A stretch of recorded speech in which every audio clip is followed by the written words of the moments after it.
Here we are. Another, the start of something we hope goes pretty well. It's really Northern Michigan and cherry pie videos. And today we're going to add motherhood with Mother's Day coming. And I'd like to introduce you to a few people. Here is Ross Boysono. He's a co-host for this show. He's our marketing writer here at Cherry Republic. And our famous mother, Mary Sutherland, the longest employee here at Cherry Republic, and also the employee with the most children. She happened to have 6 children. So Mom, tell us a little bit about motherhood in Northern Michigan and cherry pie. Tell us a few stories. Well, it was hard being a mother of 6 ornery children. 5 boys and a girl. And you know what their names were? We had Timmy Put Put, Petey Put Put, Patty Cake, the Bob Bob Bob Bob Bob Bob, the Matthew and the Michael. You didn't know your name until you was 14. You got to name one Bob Bob Bob Bob Bob Bob. Anyway, we moved up here so that you 6 children would have a place to play and explore and be free and still not get into trouble. You got in enough trouble. But here, you had tennis courts to play with. You could get to the corner store. You didn't have to be driven every single place to have some fun. And so back then in the early 70s, late 60s, there wasn't much here. So you had lots of good times here. And your daddy had to take a $10,000 cut in salary to move up here. And that was a lot of money back then. But you know what I told him? I said I was going to leave him if he didn't move up here. And he came up the very next week and found a job. I would never have left him with 6 little kids. You think I'm crazy? But he didn't know that. And he came up and he got a job at the Traverse Bay Intermediate School District. And he wanted to say he was a social worker. And they gave him Kalkaska and Antrim County, and we lived in Glen Arbor. If you can imagine winter time, driving from Glen Arbor to Antrim County to the schools and Kalkaska to the schools. It was a very difficult couple of years. But he loved it. He was good. He had the best stuff. Do you remember some of those first years of trying to mother 6 kids, up here in Northern Michigan? Yeah, I remember you had a trampoline outside the kitchen window and you did everything possible to make me have a heart attack doing flips on that trampoline outside the kitchen window.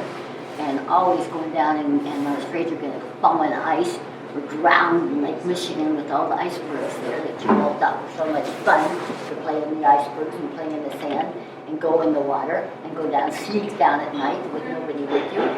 Without your buddy. Sometimes you did, didn't you? Yeah, you said she did. Yes, she did. So it wasn't easy being the mother of all these children. And there were the Gillen boys. They had 6 children too. Remember the Gillens? So between all the Gillen kids and the Sutherland and the Warnes kids were around here too. There were more kids in Glen Arbor then, in the 70s, than there are now. So you had playmates to get in trouble with. Yeah. Anything about fostering business and how did we all become businessmen people? Well, because it drove me crazy, and so in the summertime I said, instead of having a lemonade stand, why don't you sell all those Petoskey's you've been collecting? Y'all had buckets full.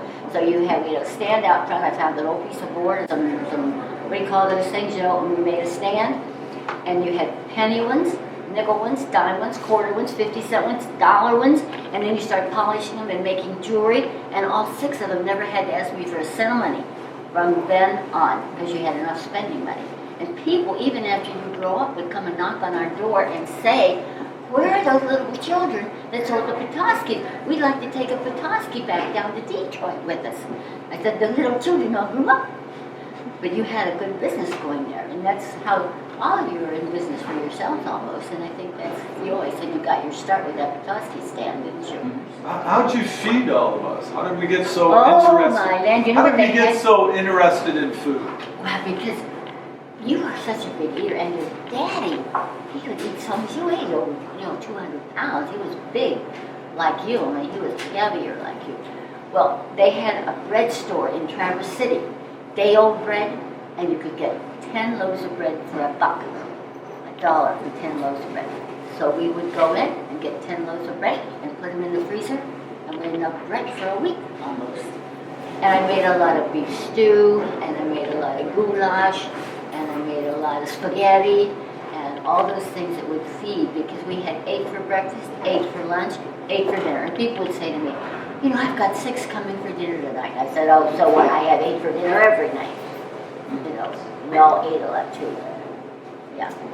I used to plan the meals. I really did. I would sit down because we would go into Traverse City about every 2 weeks, you know, and get the groceries. And I would plan what I had to get because money was tight.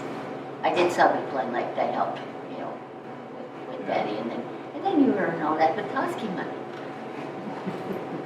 So it was different then because there was not as many people here. There was almost no traffic. We had the gas station. We did have a bank in town. And you know, we had a couple of restaurants and the grocery store. We had Warnes's grocery store, and then we had the IGA. So we didn't have much money. What did you find for fun? How would would you entertain us? Well, you had kicking you out the door, playing in the snow, to go up to the tennis courts, to take a hike, to run after, or you know, hunt for Petoskey's end. You used to walk almost all the way to Leland along the water. Paul did, and Tim, and you'd always go as far as Pyramid Point. That was a good place to find Petoskey back then. I know it. Back then. So you were outdoors. That's what you did. You played tennis. You have to run the tennis courts all the time, in the water all the time, swimming, and chasing around and hiking and exploring. It was not hard to entertain you up here. Yeah, I'm just trying to do the same for my children. And he is too. He is. You know, if you follow his website, you know, with the kids, and they're flourishing. They're flourishing. Colebrook and Hawthorne, and they love the outdoors. Hey, one thing that we did was go pick cherries. Oh, we did. We had some orchards. We picked strawberries, and we picked blueberries, and we picked cherries. We did all of those. That's right. Back then, you could go in an orchard, and they would let you pick cherries. And then people began taking advantage of it and spoiling the trees, and so they stopped it. But back when we were small, we could still go and pick cherries.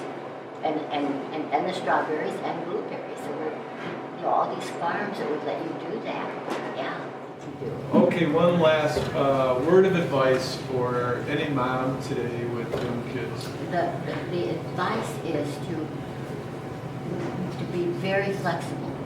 That the child itself usually knows what's right for them most of the time. That you just have to hit that balance between too strict and not strict at all, and that's the hardest thing for a parent to do. So to free them and yet keep the reins so that you know they're protected and safe. That's kind of What was your famous line that you'd say when the dishes were piled high and the clothes were all over the place and the kids are running all around and you I don't throw your want arms? to be. Oh, I don't want to be a mother. I want to be something else. It's too hard to be a mother. I don't want to be a mother. I want to be something else. And then you kids would say, but you are our mama. You have to be our mom. And now I'm using it for the grandchildren. I can be walking the grandchildren. I don't want to be a grandmother. I want to be something else. And Colebrook goes, but you are a grandma. That comes from a children's story. When he grabbed us all, we fly over the water. And it was so pretty. He says, I don't want to be, I want to be something else. I want to be. And so that was the child's story that I read to you kids when you were little. And from then on, that's where I got the line. I don't want to be a mother. I want to be something else. Well, Mom, let's have a piece of Cherry pie. pie. Okay. Like, where's my ice cream? Oh.